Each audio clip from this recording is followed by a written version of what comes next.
tayo guys sa silo ng Chenyi. Dito yung mga ginagawa namin. Ito, sinisilat namin yung mga corners ng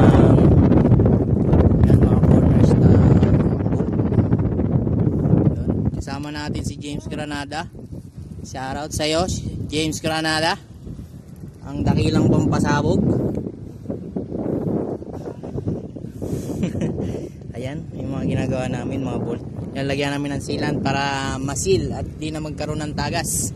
Ayan. Alright, dito tayo sa Chenyi, malapit sa Alang-Alang, Barangay Alang-Alang. Alright, so ngayon na lang muna. Ayan ang tanawin.